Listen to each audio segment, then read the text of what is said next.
maa ngi leen di nuyu bu baax di leen ziar rafetlu bu baax seen émission bi ak dalal gi ngeen ñu dalal.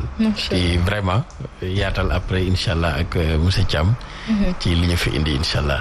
mi ngoog bismillah Baye Assane dañuy dugg ci suñu éphéméride laay tey dem safar laay tey dugg nag léegi nag ci actualité bi door nag chuté ci li nga xamante ni moom moo di wàllum tàggat yaram gi dina la ne. mi ngoog bismillah ñu tàmbalee rek tey nag bés bi nous sommes le 20 septembre 2021 ci 20 septembre 2021 googule dañuy dellu ci atum 2007 mu nekkoon le décès à Dakar à l'âge de 64 ans de ki nga xamante ni moom moo di le chanteur et compositeur sénégambien Laba Sossé premier disque d'or africain de la musique salsa mi ngi noonu Laba Sossé.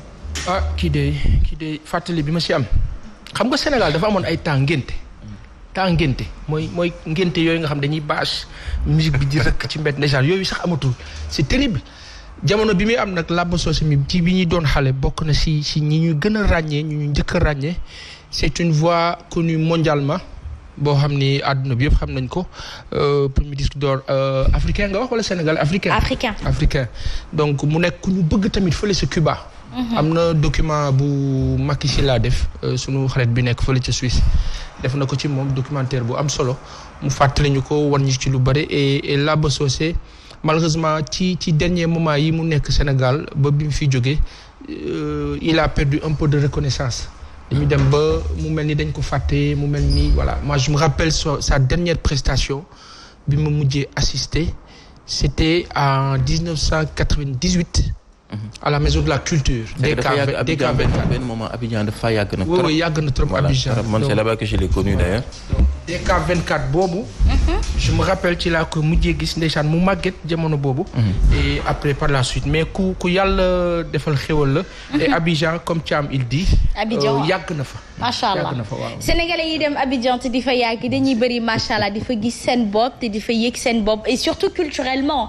musicalement aussi parlant am nañ loo xamante ni moo tax bi ñu ne dañuy yóbbu gune yi foofu ngir ñu am ay lëkkaloo yi am ci seen biir dafay doon loo xamante ni mën nañu wax ne dina mën a relever waat la musique sénégalaise et c'est important ñu àddu rek ca 2016 laa tey gën a yaatal bu ko defee ñu waxtaanee mutinerie à la prison centrale de Rebeuss à Dakar mu nekkoon le bilan qui a fait benn détenu tué plusieurs blessés parmi les gardes et les détenus Baye Assane lan moo c'était en 2016. waaw yàgg lan moo wundoon coow loolu. je me rappelle bon problème mu am na daal problème mu xëccoo ventilateur détail yu mel noonu.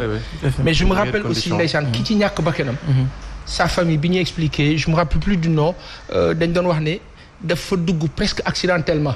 foofu affaire yi dal ci kawam. donc mu nekk un fait inédit boo xam dañ koy fàttali malheureusement yàlla ñu yàlla musal ci lii. ña fa nekk yàlla na yàlla sàmm génn leen ci suturaal leen mais bari na jafe-jafe yu nekk ci prison bi. loolu xasma. madame Touré loolu noonu kii la woon ni ñu koy waxeeti maanaam benn genre li goutte d'eau bi feesal vase bi mais la fa nekk ci jafe-jafe ba nga xam ni chaque jour. war naa mën a tàkk c'est dû à la démographie à la forte démographie. population et aux besoins vraiment pour l'état de construire encore des prisons c'est tant que suñu gouvernement ñi ngi am superstition boobu noonu ku tabax prison da nga fa dugg noo jàppar ne da ngaa jàpp ne yow xëy na juboo waaw ndax prison moom bañ koy tabax new ne kenn yaa tax. Très bien. yaay def la fay yóbbu. kon nañ tabax ay prison yu bëri. mais aussi au-delà des prisons est-ce que la forme de sanction ne devrait pas changer Baye Assane wax nga ko. ki fa dugg ba ñàkk fa bakkanam accidentellement la fa dugg kon nag est-ce que il ne serait pas mieux au préalable de mettre des sanctions outre que d'emprisonner les gens tout directement en place il y a des travaux forcés. am na ay def le sursis secret. déjà on avait annoncé avec les bracelets électroniques. Voilà. jusque là gisuñu tamit tey jii ban jéego moo ci am parce que tam soo xoolee prison yi tamit conditions de détention yi métti na.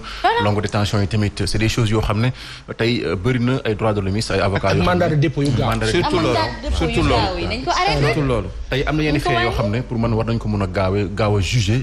libérer xam nga la personne mu dem nekk ci yeneen occupation am comme ni ko monsieur Thiam waxee sànq rek parce que tey jii sénégalais esprit bu mu am ci prison ku ko tabax da nga fay dugg déjà xam nga prison CEDI bi jusque là tabaxoon nañ ko waxoon nañ ci et fu mu toll kenn xamul bracelet électronique boo ko ministre de la justice annoncé ba léegi kenn xamul fan la toll. c'est des choses yoo xam ne war na am jubbanti jëmale nag ci prison yi. et puis jàpp nit ci benn cornet yamba. téye ko foofu longue détention mooy li Asma di wax rek. kenn du ko pas ñu kii la mais quand maanaam suñuy tabax prison yi wala ñu koy def ay prison pour parquer les gens. ñu def fa ay corps de métier. jël ñenn ñu former leen réinsérer leen. parce que en fait c'est des gens qui ont fauté.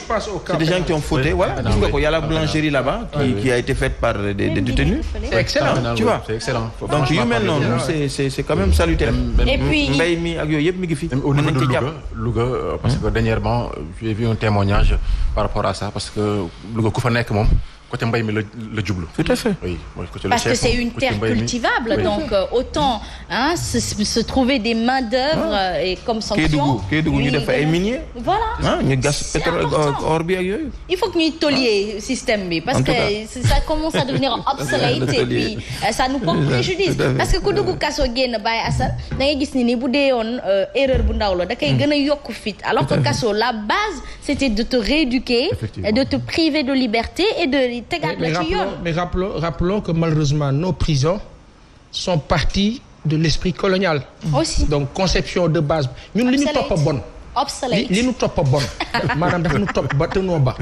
Aïcha mi ngi noonu yaadu rek ci atum 2018 waxtaanee l'ouverture à Dakar du 2e congrès régional des experts comptables de l'Union économique et monétaire ouest-africaine africaine Baye Assane wàllum koom-koom gi ba tey moom la ñuy waxtaanee te at gu ne wala ñaari at su ne ñoom dañuy dajaloo fii ca Ndakaaru fii ci Sénégal daal di càmbaraat wàllum koom-koom gi la te tey la ñu gën a ndóol ñun pays de l'Afrique de l'Ouest bi tey la ñu gën a ndóol. mais parce que déggoo la ñu topp. ak bon est-ce que xam nga à chaque fois qu'on en parle on est un peu attristé. C'est vrai parce que dañu